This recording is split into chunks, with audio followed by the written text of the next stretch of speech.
Apa kabar Formula Friends? Ketemu lagi sama gue Rainer di Formula Motor TV.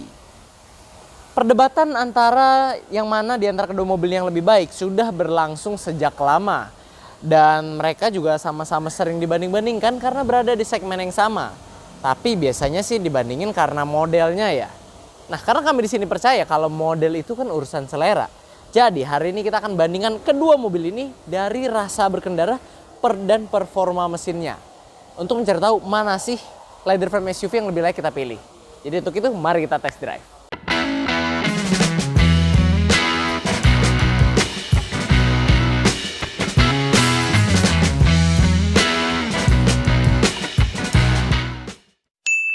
Nah, pertama kita bandingkan dulu fiturnya.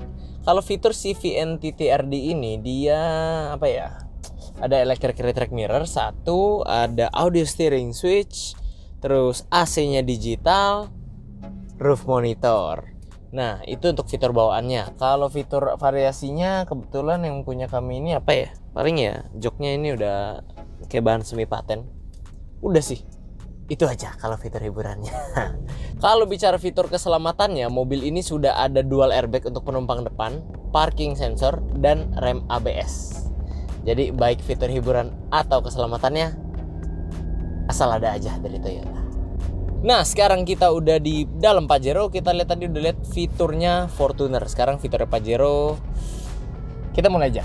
Ada electric rear mirror sama kayak Fortuner tadi. Ada audio steering switch pula, cuman di setir-setir mainannya lebih lengkap karena udah ada pedal shift. Wah, ini mantep ya. Sensasinya bener-bener rally. DNA rally-nya kuat. Makanya masih ada pedal shift-nya.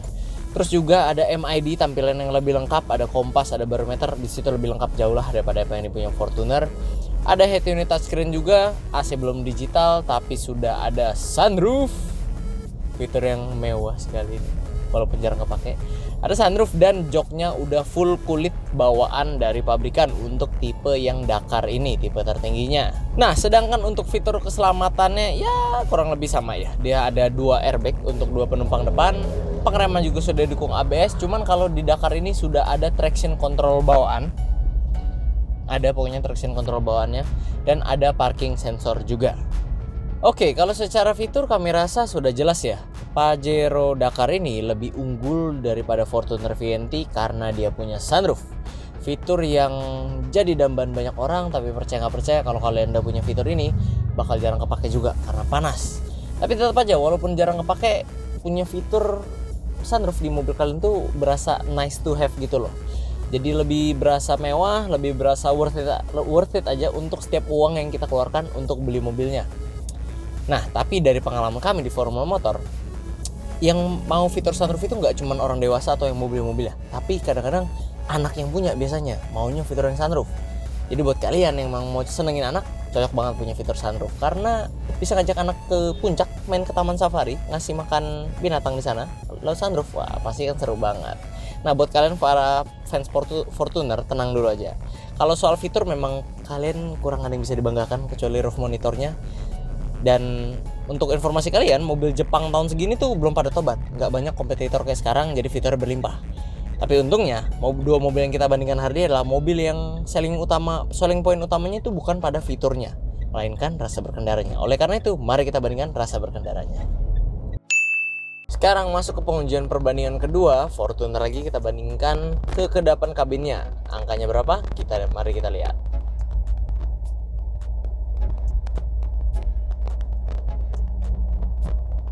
Oke, 66, 67, 68 ya. Sekarang nanti kita lihat Pajero Dakar. Oke, kita udah melihat kekedapan kabin Fortuner. Sekarang kita langsung bandingkan dengan Pajero. Kira-kira menang siapa nih? Ayo kita bandingkan aja.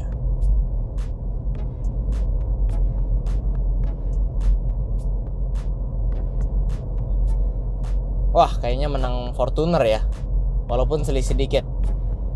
Dan kalau dari didengar memang kayaknya sih di Dakar ini engine noise-nya lebih masuk ke dalam dibandingkan Fortuner. Jadi engine noise-nya lebih besar, antara lebih besar suaranya atau lebih masuk ke dalam aja. Tapi nggak beda jauh. Tapi kalau dari angka aplikasi ini mengatakan Fortuner menang tipis dari kekedapan kabinnya. Kita lanjut lagi ke ergonomis. Nah, kalau untuk posisi berkendaranya, Fortuner ini ya cukup ergonomis ya.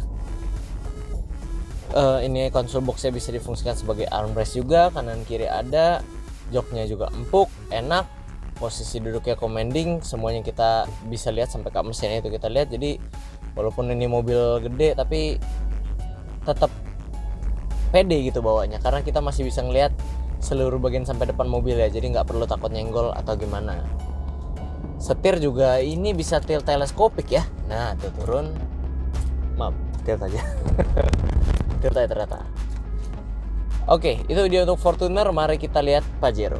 Kalau di Pajero ini sih yang paling pertama gue notice adalah posisi armrest yang kurang nyaman ya, nggak senyaman Fortuner tadi nih, console box tengahnya. Jadi armrestnya kurang nyaman, kurang menopang tangan kita posisinya karena dia juga kecil dan agak belakang letaknya ya. Tapi kalau jok sama-sama empuk sih, ini sama-sama empuk, pengaturannya pun sama, naik turun, maju mundur, senderannya ada. Kalau setir tadi kan Fortuner belum bisa teleskopik ya. Kalau Pajero ini setirnya keras sekali nih. Bentar dulu, cut dulu.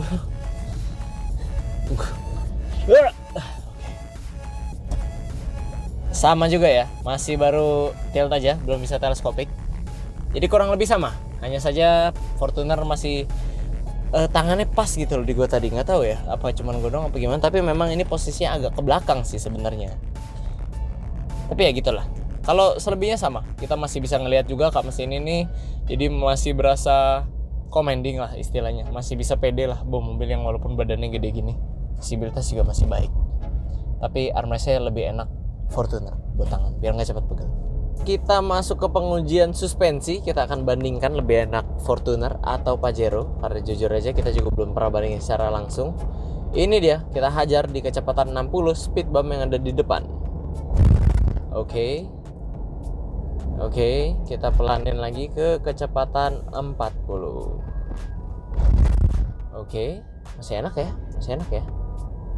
Coba kita lebih pelan lagi, tapi sebelumnya kita geser dulu ke jalur tengah. Oke. Suspensinya enak ya, tapi lebih enak ketika kalian di kecepatan yang agak tinggi sih sebenarnya. Jadi mungkin dia meredamnya lebih bagus. Kalau pelan berasa getar ke kabinnya lebih parah. Karena memang basically suspensinya dia dibilang keras ya, mungkin agak keras ya, tapi kalau kalian hajar nih, lebih nggak beras gitu, atau enggak lebih cepat lah setidaknya getarannya hilangnya tuh, lebih hilang.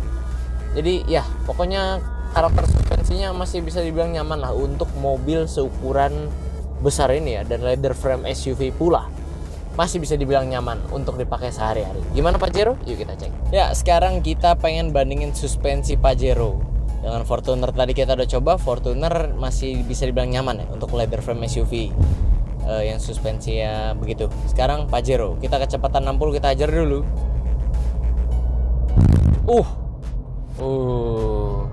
Reaksi pertama tidak bisa bohong.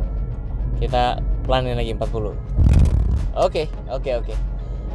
Mobil ini lebih keras dibandingkan Fortuner. Fortuner lebih empuk. Tuh ya. Kalau Fortuner tadi kita hajar itu kita nggak usah takut yang gimana karena masih enak. Kalau Pajero lebih kasar gitu.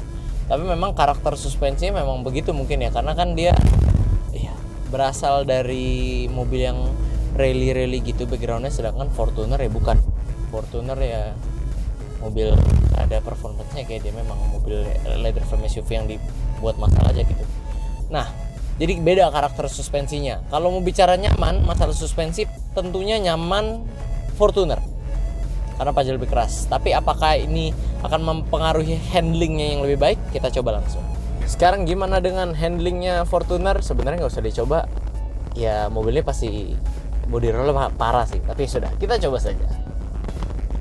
Tuh, dari pelan gini aja, halus gini aja udah berasa body rollnya mengayun tuh. Badan kita terayun. Apalagi kalau kita mobilnya begini-gini ya. Ya memang maklum ya, mobilnya tinggi, jadi body rollnya terasa limbung banget juga di dalam kabinnya. Tapi memang mobil tinggi seperti ini kami sangat tidak menyarankan untuk bermanuver zigzag ya, karena memang bukan tujuan mobilnya dibuat itu gitu loh. Kecuali kalian gila modifikasi atau sudah melakukan modifikasi performa tertentu yang membantu menghilangkan limbungnya itu.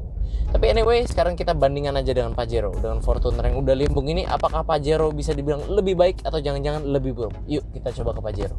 Oke, tadi kita udah coba suspensi kedua mobil ini. Sekarang kita mau bandingin handling dari Pajero dan Fortuner. Mari kita coba. Sama ya, sama lah ini mah.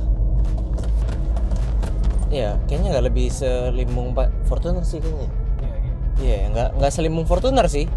Fortuner limbungnya lebih parah. Cuman ya ini juga limbung. Body rollnya berasa. Ya namanya leather frame SUV tinggi.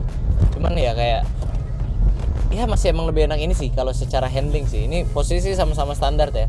Ukuran velg juga standar, nggak ada yang dirubah-rubah. Handlingnya lebih baik Pajero.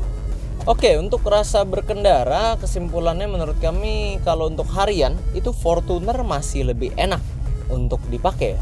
Mungkin itu bisa jadi salah satu alasan juga kenapa Fortuner VNT masih banyak yang cari sampai sekarang, ada peminat tersendiri karena memang selain mesinnya enak dioprek, dipakai emang lebih nyaman buat seharian. Suspensinya lebih enak, pengendaliannya ya sudahlah, handlingnya namanya mobil tinggi kan gitu. Dakar ya menang tipis aja kalau soal pengendalian, tapi suspensi dia lebih keras. Posisi berkendara pun lebih enak, ada armrest yang lebih proper di Fortuner, dan peredaman kabinnya juga menang tipis. Jadi ya secara overall untuk rasa berkendara Fortuner bisa dibilang lebih enak lah buat dipakai harian daripada Pajero Dakar. Sejak mesin berkode 2KD ini dilengkapi dengan teknologi VNT, peningkatan tenaga yang diperoleh cukup signifikan. Mesin 2400 cc ini mampu mengeluarkan tenaga maksimal sebesar 144 PS pada putaran 3400 rpm dan torsi maksimal hingga 343 Nm pada putaran 2000 rpm. Tenaga ini disalurkan melalui transmisi manual ke penggerak roda belakang. Nah, dengan spesifikasi mesin yang tadi, si Fortuner VNT ini bisa mencatatkan angka konsumsi bahan bakar 12,5 km per liter nih DMID-nya. Perjalanan dari kita ke showroom sampai tempat area test drive kita biasanya. Nah, angka itu ya standar untuk mobil segini. Cuman emang banyak orang yang masih cari mobil ini karena Fortuner itu terkenal mesinnya bandel dan bisa diisi solar busuk kalau kalian yang masih bisa isi. Itu iritnya sih di situ. Kalau bukan dari kilometer per liter ya sebenarnya, cuma karena memang biaya solarnya yang murah kalau kalian isi solar busuk. Sekarang gimana Pajero? Yuk kita lihat. Untuk melawan performa mesin buatan Toyota tersebut, Mitsubishi membekali Pajero Sport dengan mesin 2500 cc yang mampu menyemburkan tenaga maksimal hingga 178 PS pada putaran 4000 rpm dan torsi maksimal hingga 400 Nm pada putaran 2000 rpm. Tenaga ini disalurkan ke penggerak roda belakang melalui transmisi otomatis konvensional. Oke, untuk konsumsi bahan bakar kita dapat di Dakar ini 9,8 ya, 9,8 km per liter menurut MID yang ada di tengah sini. Angkanya kalah bagus dibandingkan Fortuner secara irit-iritan, tapi memang entahlah, mungkin apa ya, tapi tadi jaraknya sama sih, tapi sudah mungkin memang Dakar tidak lebih irit daripada Fortuner jika dibandingkan secara head to head. Tapi kalau soal isi bensin ya kalau Dakar kayaknya sih tidak sefleksibel Fortuner yang kami tahu ya.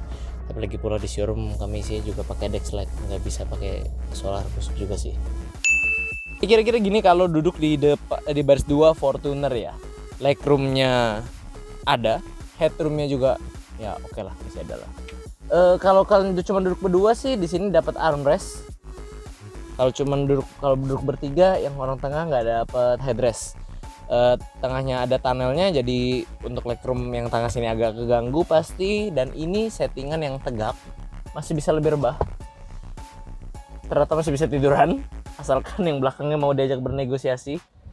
Tapi untuk secara keseluruhan sih tempat duduk ini bisa terbilang cukup lega ya untuk sebuah mobil leather frame SUV. Ya iyalah, keterlaluan kalau dia masih sempit, cukup lega dan ya oke lah.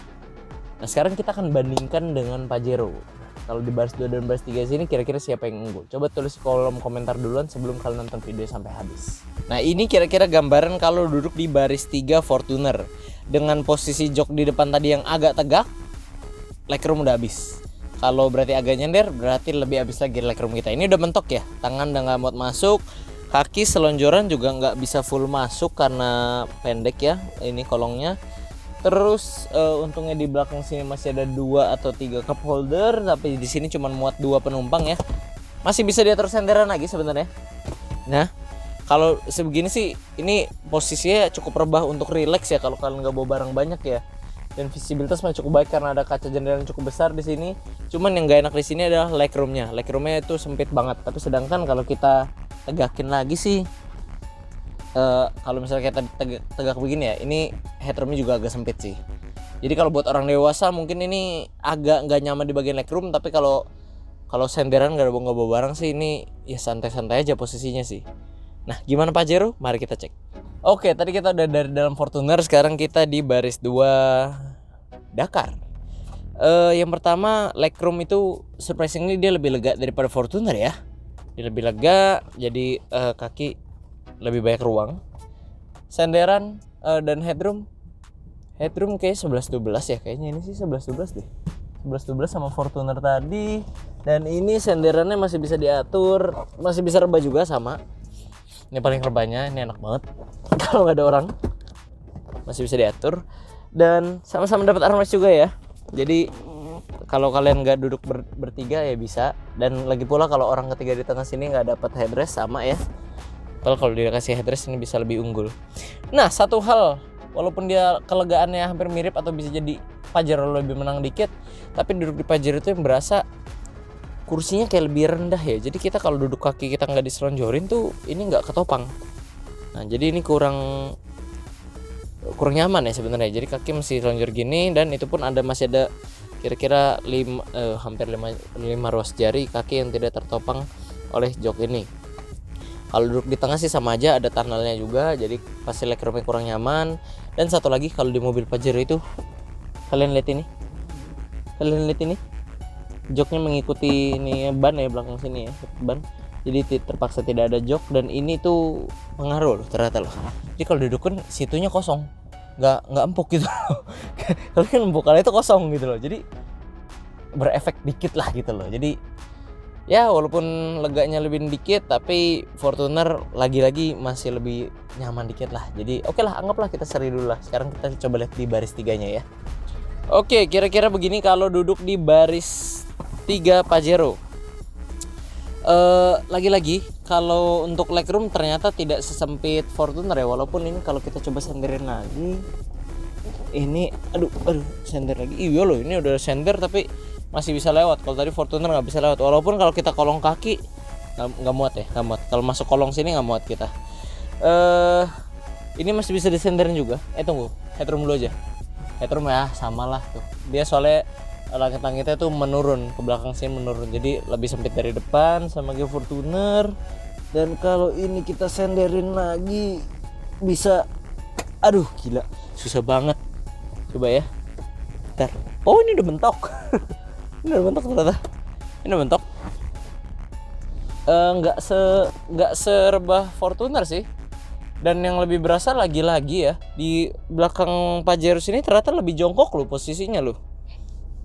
Tuh lebih jongkok. Tadi kayaknya di Fortuner nggak sampai sebegininya deh posisi duduknya deh. Walaupun legroomnya sempit ya, tapi nggak sejongkok ini kayaknya sih tadi yang gue inget ya. Sama, cup holder ada di sebelah sini, ada 2, ada tempat penyimpanan lagi, kaca jendela juga cukup besar.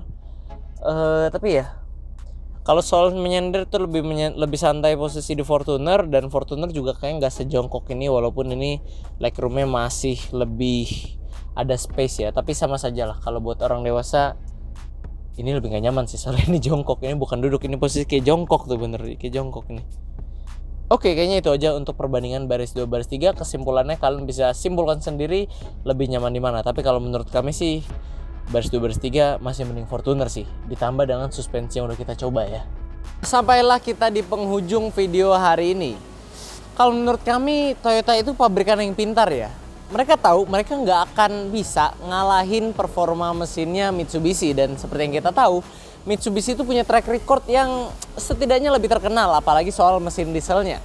Makanya Toyota menghadirkan SUV Fortuner ini sebagai SUV yang lebih difokuskan untuk kenyamanan berkendara, baik untuk penumpang ataupun pengendaranya itu sendiri. Ya setidaknya mereka udah nggak bisa disebut underpower lagi karena sudah menempelkan teknologi VNT pada mesin 2KD mereka. Karena meskipun ditempelin VNT pun, kalau diadunya sama Dakar VGT akan tetap kalah jauh dari performa mesin. Ditambah lagi, Dakar itu juga unggul di fitur yaitu sunroof yang tidak ada di Fortuner. Jadi overall Fortuner lebih nyaman untuk dipakai daily, tapi untuk performa dan fitur ya keunggulannya ada di Pajero Dakar. Ini opini kami, gimana opini kalian? Coba tulis di kolom komentar. Oke, buat kalian yang tertarik untuk mengenal dua mobil ini lebih lanjut, kalian bisa hubungi Instagram resmi kami di @formula_motor atau ke Instagram sales kami yang ada di sini. Nah, buat teman-teman lain yang pengen cari mobil second berkualitas lainnya, kalian bisa kunjungi website kami di www.bobstripas.com dan jangan lupa juga follow TikTok kami di @formula_motor. Oke friends, sekian dulu untuk video hari ini. Kami tentunya masih punya banyak konten menarik dan edukatif lainnya yang akan kami sajikan di channel YouTube kami yaitu Formula Motor TV. Jadi jangan lupa berikan like pada video ini, dukung kami dengan cara subscribe dan jangan lupa bunyikan lonceng notifikasi agar kalian tidak ketinggalan update dari kami. Pada akhirnya gue Rainer pamit undur diri dulu. Sampai ketemu di video selanjutnya.